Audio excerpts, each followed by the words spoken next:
For the past 80 years, the world had been split between two superpowers, holding two opposing ideologies, communism and capitalism. More than once, this Cold War almost sparked a nuclear apocalypse, and today tensions are rising again. Is there a way to unite these two and bring true peace to the world? I believe the answer is yes. For the past 15 years, a new movement had emerged, sparking a quiet revolution that hundreds of millions of people already joined to form a new global union on top of the internet. The secret weapon of this union is a new engine that creates magical objects. These objects can travel anywhere in the world in less than an hour. Each one of them can be broken down into 100 million equal pieces, and they can exist in multiple places all at the same time. This all might sound impossible, but I will show them to you. And you already heard about these objects before, because they are also the best performing asset of the last decade. I'm talking about Bitcoins and the secret network that creates them. Hello and welcome to the Bitcoin Guide. First of all, I will go inside this shop to buy a piece of Bitcoin so I can show it to you. Ta-da! But what is this number? What makes it so special? To fully understand it, I will explain the history that led to the creation of Bitcoins. Then show you how Bitcoins are made by the secret engine. Then we will study the price investment theory and more use cases. To understand Bitcoin, we should first imagine humanity as one body, one great organism made out of 8 billion individual people like you and me. Just like our body is made out of billions of individual cells. But unlike the cells of our body, which are all connected together, humanity's body is scattered all around Earth, making communication and coordination into a major challenge. In nature, the natural human tribe is only composed of 100 to 300 individual people, relying on our voice and body language to communicate. But 300 people are just a tiny fraction of humanity, and even they will forget what we said.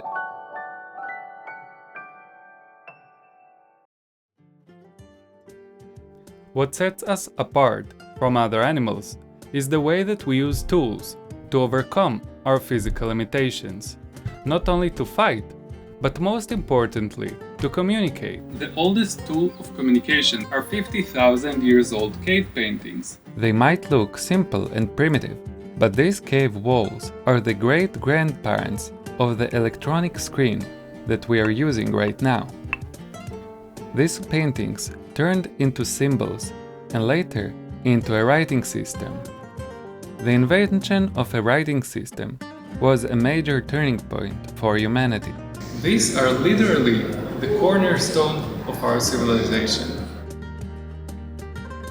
From this point forward, our words will not disappear in the air, but remain frozen in stone, enabling us to store information outside of ourselves, with no limits, and live forever forward.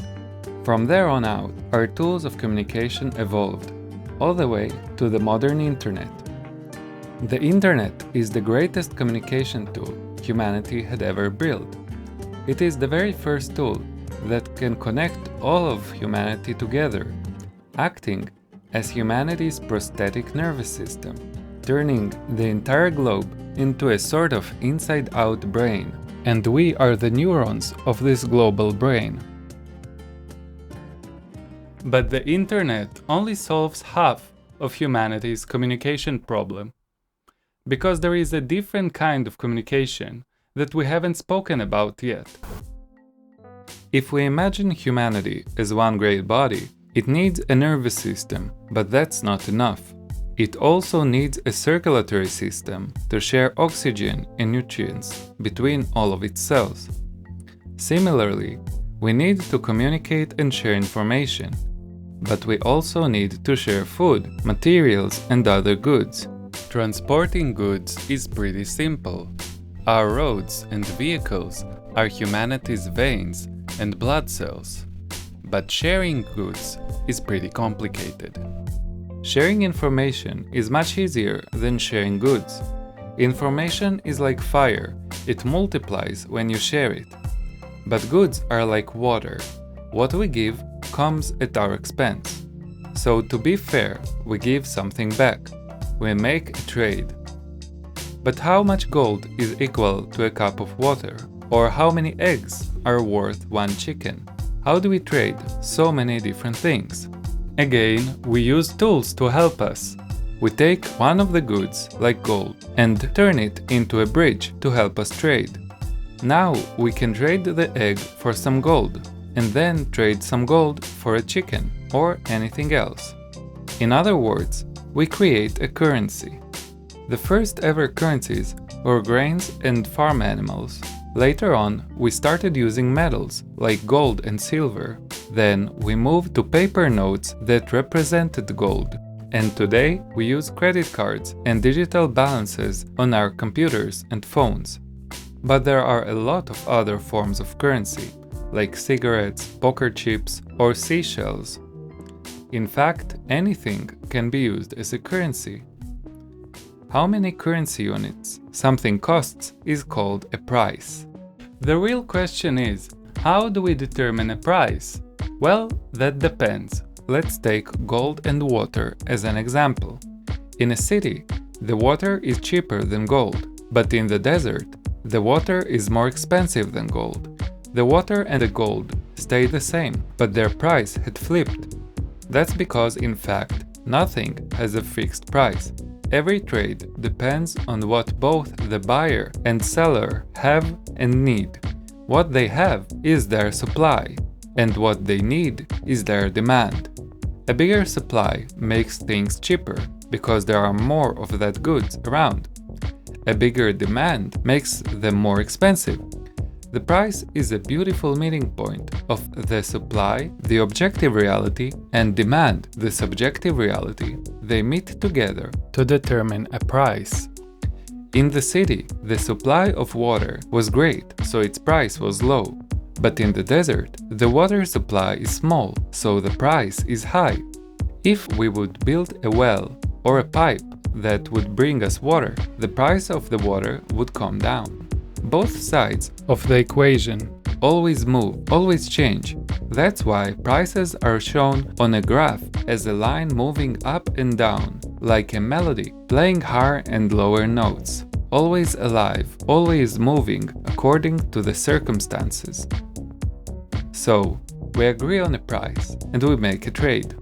And now we get a receipt, a record proof of the trade. Our writing system was actually developed to record trades.